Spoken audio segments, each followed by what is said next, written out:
All right, let's jump right into a geographical journey across India. We're talking about a country where you can find everything from towering, snow-covered mountains to blue-string hot deserts and even tropical islands, all within the same borders.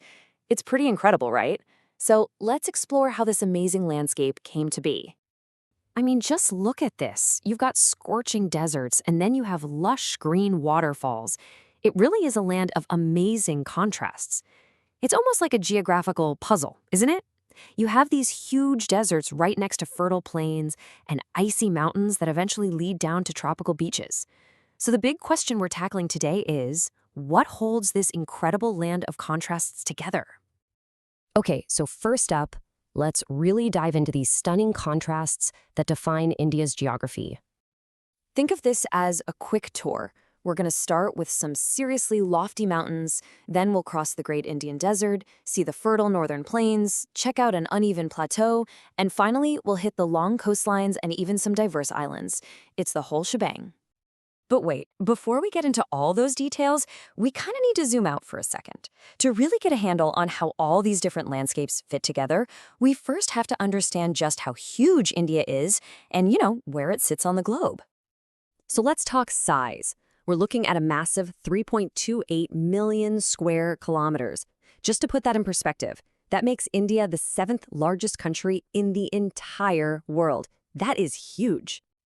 And if you want another way to think about it, if you were to travel from the very top, from Kashmir in the north, all the way down to Kanyakumari at the southern tip, you'd be covering about 3,200 kilometers. Same story going east to west. A trip from Arunachal Pradesh all the way over to Kutch, well, that's another massive journey of around 2,900 kilometers. The scale is just immense.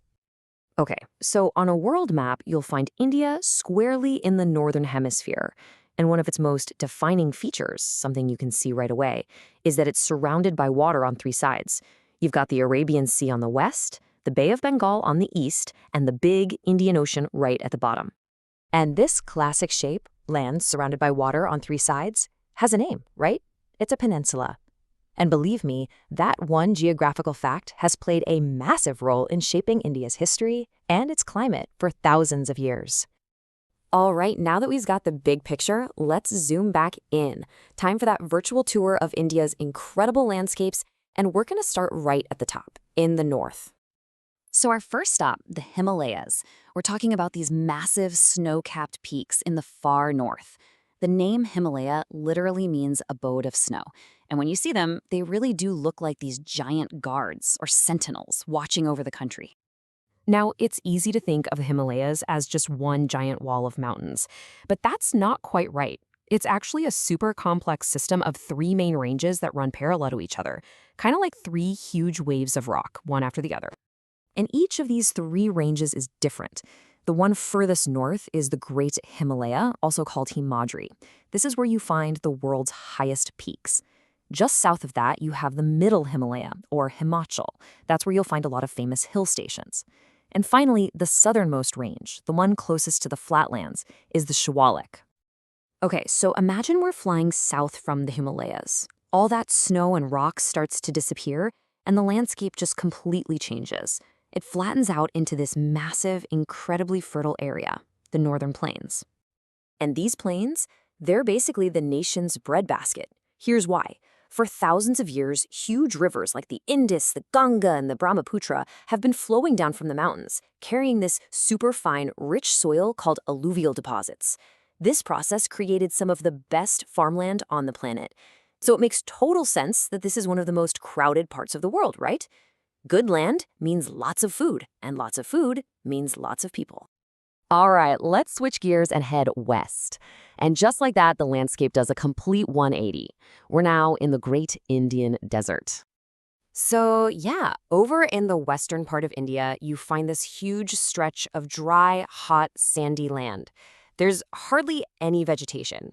It's such a stark contrast to those green, fertile plains we were just talking about. Okay, now let's move south of the plains. The land doesn't stay flat. It actually starts to rise up into what's called the Peninsular Plateau. Picture this huge triangular-shaped tableland made of ancient rock. This thing is basically the heart of central and southern India. And this plateau is framed on two sides by mountain ranges, kind of like a picture frame. On the west, you have the Western Ghats, which are like this almost unbroken wall of green hills. But on the other side, the Eastern Ghats are totally different. They're all broken up and uneven, making for a much more rugged landscape. Now, what's squeezed in between those Ghats and the sea? Well, you've got the coastal plains. These are just long, flat strips of land that run all the way down India's east and west coasts. And these two coastlines really have their own personalities. The western one is really narrow, kind of squeezed in there between the mountains and the ocean. But the eastern coastal plain is much, much wider. And this is where you see major rivers fanning out and creating these super fertile deltas right before they empty into the Bay of Bengal. Okay, for the last stop on our physical tour of India, we're actually going to leave the mainland. We're heading out to sea to check out India's two main groups of islands. So over in the Arabian Sea, you've got the Lakshadweep Islands. And then way over on the other side, in the Bay of Bengal, are the Andaman and Nicobar Islands. So two very different island chains in two different seas. And the Lakshadweep Islands are really special because of how they were formed. They're coral islands. What does that mean? Well, they weren't made from volcanoes or shifting land. Instead, they were built up over thousands and thousands of years from the skeletons of these tiny little sea creatures called polyps. It's an incredible process that creates this really beautiful but also very fragile ecosystem. So we've covered the physical land, the mountains, the rivers, the deserts. Now let's switch gears and put the human layer on top. Let's look at the political map and see how this massive country is actually organized and who its neighbors are. I mean, how do you even begin to govern a country this big and this diverse? Well, India is broken down into states and union territories. And what's really interesting is that these borders weren't just drawn randomly. A lot of them were created based on the languages people speak. It's a great example of how the country's administration reflects its incredible cultural diversity. As for its neighbors, India shares a land border with 7 different countries. You've got Pakistan and Afghanistan in the northwest.